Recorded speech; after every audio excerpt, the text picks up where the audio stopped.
न द्रष्टव्यम, जगत स्वरूप से जिस रूप में प्रतीत होता है उसी रूप में उसको देखना उचित नहीं है। जो इसका वास्तव रूप है उसको देखिए, ये तो इस रूप में। तो क्या हुआ, हम लोग कहीं हार नहीं सकते। क्यों नहीं हार सकते? इसी प्रसंग के अनुसार। हम का अर्थ होता निश्चलानंद नहीं, जिसको इस तथ्य का विज्ञान है वो कोई भी हो सकता है।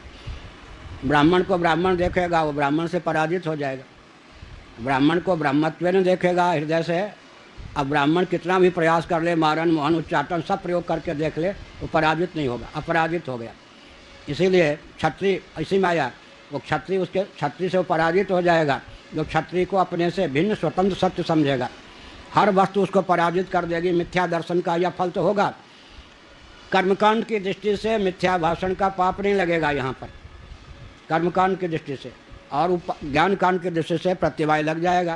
क्या ब्राह्मण को ब्राह्मण जानता है, देख तो आप कहता है तो पाप नहीं लगा कर्मकांड की दृष्टि से, लेकिन वास्तव में है ब्रह्म, उसको ब्राह्मणत्व नहीं सत्य मानता है तो मिथ्याभाषी हुआ।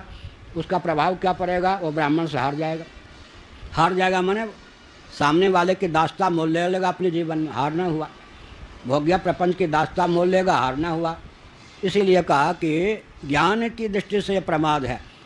मिथ्या भाषण का फल नरक इत्यादि होता है, मिथ्या दर्शन का फल क्या होता है? जन्म मृत्यु के अनादि परंपरा का अतिक्रमण न कर पाना। मिथ्या दर्शन का फल तो मिलेगा, वो अलग फल है, दंड ये अलग फल है। यहाँ मिथ्या भाषण क्यों नहीं है? क्योंकि जैसा देखता है वैसा बोलता है। और यहाँ मिथ्या भाषण क्यों है? क्योंकि है कुछ दिख और समझता कुछ है, तो भ्रांत तो है ना। मिथ्याभाषी नहीं है लेकिन मिथ्यादर्शी तो है। मिथ्यादर्शी होने के कारण, प्रमाद के कारण उसको क्या होगा? स्वरूपच्युति के कारण जितना